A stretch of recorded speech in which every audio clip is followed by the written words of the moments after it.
The Becker BK7 is an amazing platform for a mid-weight survival knife.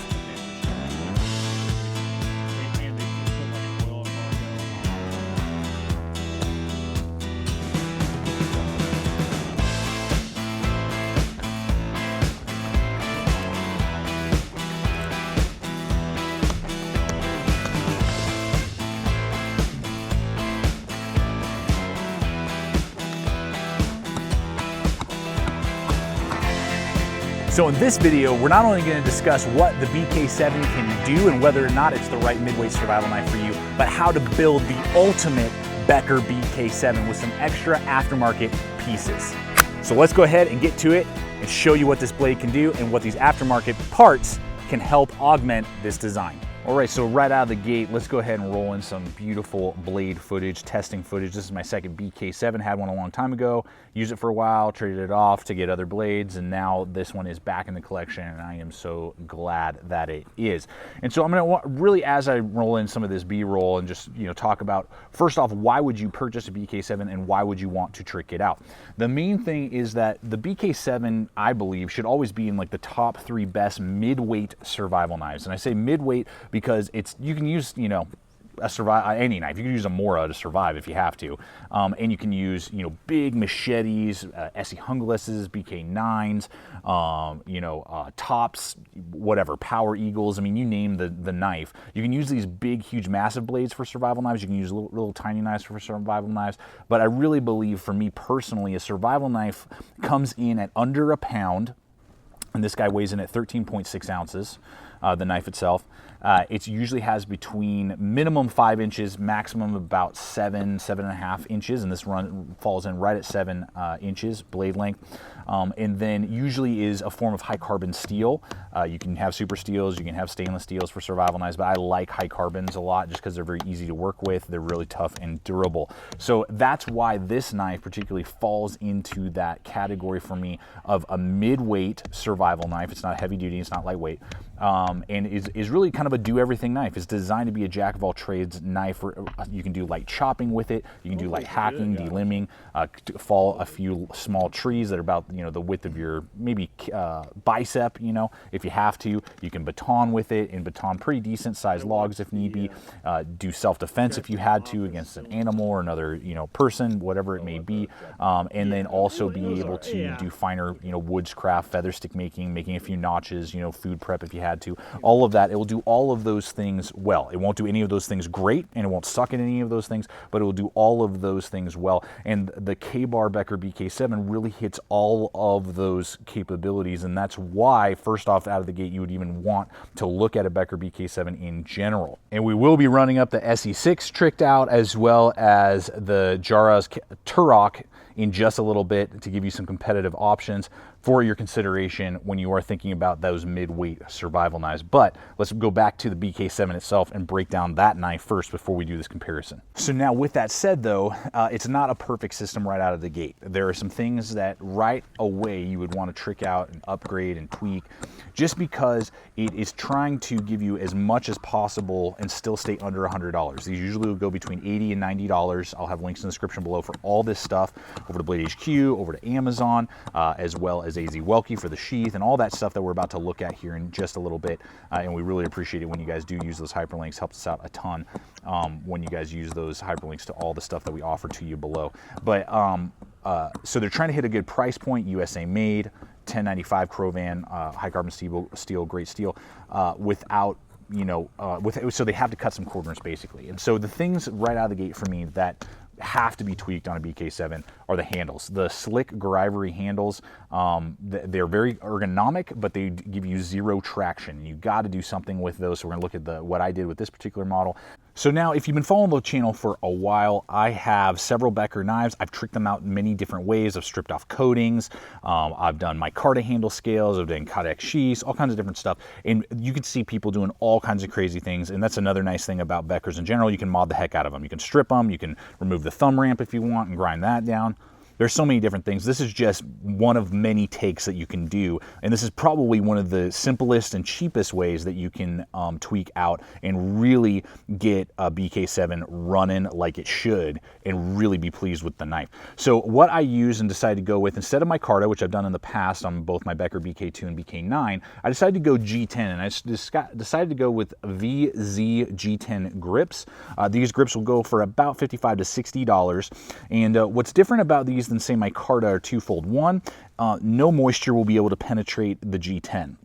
Micarta gets grippier the wetter it gets, which is really nice, and there's nothing wrong with that. I love micarta on many, many, many knives, but I decided to go G10 just to go with a little bit of a different flavor. And for those of you who are maybe using this in really high humid environments, really wet conditions a lot of the time, or you're maybe going to use this as a hunting knife, or lots of wet around, this might be a great option for you so that it doesn't penetrate into the micarta and make the knife heavier. It will absorb that more. You may start to get rust underneath the handle. This G10 will help to just combat some of that, so that's really nice. Now with these VZ grips, what they have done is kind of giving you a little bit of texturing here in the front end and in the back pommel area, but what they have done is giving you really heavy traction here in the middle, just to give you a little example of that. So this is going to be a pretty heavy traction pattern, and then giving you obviously better grip than the original Gryvery handle scales did out here, and then along the back spines there with just a little bit of ribbing. So I really like it. So it's really good, giving you medium texture all the way around and then heavy texture kind of in the center. And so I really like that, filling out my hands really well. It's a really nice other thing with Becker products is that all of the larger ones, in the BK2, BK7, BK9, all of those are all going to have the exact same handle scale. So these handle scales will fit on any of those larger blades. So it's giving you all the same dimensions. It will be a little bit heavier, so you're going to get a little bit more back handle weight than with just the Gryveries, because it is denser than the original. Not by much, maybe by an ounce or two will add to the weight of the knife, but I actually kind of like that. And I just decided to make it easy and not strip the coating. I've stripped the coating off of one of my other Beckers, the BK16, and that was a really fun project. I just didn't see a need for it. You can absolutely do that, strip it off, and I have some videos on that, and I'll try and throw those in the description below. And then you can patina it with different things, to give it just a cool, really personal feel if you wish to do that. But I really like those, and it's a different feel than micarta. All right, next up is the sheath. As I said earlier, with that nylon sheath, got to be replaced. I like Kydex over leather. There's nothing wrong with leather, but Kydex seems to hold up a little bit longer. You never have any worry about accidentally cutting the leather or anything like that. And it's just a little bit more my flavor for most knives, particularly with this Becker design. Now, this is an AZ Welke Kydex sheath. We are going to have links in the description below. They've done a lot of Kydex work for us over the years. Great company, just small mom and pop kind of shop, but they do awesome work, and I can't recommend them enough. What's really cool is that they have a lot of designs in stock, so you don't have to ship your knife off. So I didn't have to ship this knife off to have a custom Kydex sheath made for it. I just went over, placed my order, picked my options that I wanted, and we were ready to rock and roll. So that's really cool that they have that, and they have that with a lot of knives, not just with Becker. So that's really nice. So I encourage you to go over there if you're looking for a custom Kydex sheath for your Becker or any other knife. Go check them out. We will have also a promo code in the link below, and that will help give you a percentage off of the purchase. They really are a great supporter of the channel over here, and we just really appreciate them, and they make good stuff, so it's a win-win, and at good prices. I believe this one, a basic model, can go for as low as I think like around $40, $45 depending on your attachment options, and then you can get pretty crazy and go up to close to 100. It's just up to you. So what I really like with this one is I did a taco design just to keep the profile really slim. Zero rattle. That's just this banging up against the handle there. Zero rattle. Well, I really like this attachment, and this will fit on a lot of any Blade Tech basically compatible sheath. You can just purchase this even, but this is a drop leg feature with a Blade Tech lock that I can put it on my belt, really nice and easy. We got the nice drainage hole, and then we got that really good thumb ramp, and this is what I like about the K-bar and the AZ Welke sheath in combination. So I can pull this out and I'm ready to go. I don't have to do any sort of walk up or readjustment with the handle. I can literally click that bad boy in, pull, and we're ready to rock and roll. So even for military deployment or self-defense roles, an animal coming up on you or whatever, at least you'll be able to deploy that knife out of that sheath very quickly. So I really like that a lot. So that's what I have decided to opt with, and I would highly recommend taking a look at if you're looking for custom Kydex. Okay, so here we go, folks. We are looking at the K-bar Jara's Turok down here. Great great midweight survival knife. Then we have, again, the BK7, another great option, and an SE6. All have been tricked out different ways except for the Jaras. So the SE has G10 handle scales from the knifeconnection.net and a custom Kydex sheath, all of that. And then we have obviously everything we've seen with the BK7, but the Turok is straight out of the box, no customizations, because as of right now, unless you go full custom and order custom handle scales from somebody and order a custom Kydex sheath, there's really no out of the gate way to trick out the knife. So that's part of it. Now, the question would be, do you really need to trick it out right out of the gate? Those are some things to consider, absolutely. So I just want to run in head to head here, just so you get some perspective on why you might want the BK7 over these two other options, or maybe these two other options connect with you more. I just wanted to show you what they have competitively. So one of the things right out of the gate that you're going to notice is that the SE6 has a finger choil, has this designated grip right up here so that you can get really close to the edge and really maneuver the knife very nicely. The BK7 does not offer that, and neither does the Jaras. They just have guards and then straight to the edge. Now, there are trade-offs to that. What that means is that these two down here might be a little bit more quote-unquote tactically motivated to be more used as a soldier knife. Not that the SE couldn't do that, but and does have a really good guard down here. But that choil offers itself a level of maneuverability on the finer things, on the finer cutting tasks, that the BK7 or the Jaras might not be able to offer you. Now, on the flip side, the SE6 has a full flat grind, whereas these two guys have clip points high saber grinds, which means that the blade tips are stronger and the overall blade is slightly stronger because of the flat portion here, and the grind doesn't go all the way up to the spine. So that means that the SE6 is a little bit better at slicing, but it's a little bit weaker at batoning, chopping, and piercing. It doesn't have quite the tip design for those things. So it depends on what you're looking for. If you're looking for a lot of really fine detail work and really good control over the knife, the SE6 will do a better job than the BK7 or the Jaras Turok, but the SE6 wouldn't be my first choice with harder heavy-duty tasks, more in either a military or just hard use, lots and lots of chopping, lots and lots of batoning. I would probably go with one of these other two for that. So it just kind of depends on what you're looking for and what you think you're going to be using the knife more. Now, some other just data points for you guys, because that's what I'm doing with this comparison, is I just want to give you some data points to help you choose. Neither the SE6 or the Jaras are really going to do as well as the BK7 in chopping for two reasons. The BK7 is about 2 ounces out of the gate heavier, and then with those handle scales, it's still going to hold that distance on these two other knives, and with this really nice kind of bird beak handle back here, it's going to allow itself to stay in your hand for longer periods of time in the hacking. So if you feel like that is a must with your midweight survival knife, I've got to be able to chop in an emergency situation, then the Becker BK7 is going to be the winner compared to these other two. They just don't have quite the handle design to stay in your hand without having to reset, and they aren't as heavy, so you're not going to get as much weight with each swing when you are chopping. So that is something to consider depending on how you think you're going to use the knife. If you're like, dude, I'm never going to chop, well, then maybe that doesn't really matter to you. Okay, so to wrap this all up into a nice bow, because again, that's what we do here, folks. That's why I created the channel, is to give you guys data points, feedback, concepts, so you can decide, do you want to build the ultimate Becker BK7, or are there other knives out there? And if you're going to build the ultimate Becker BK7, this is an option. This is one way to do it. So there are many ways to skin a cat when it comes to the Beckers. There are many ways to trick out a Becker. So this is my kind of final thoughts to wrap it all up based off of the things that we have talked about so far.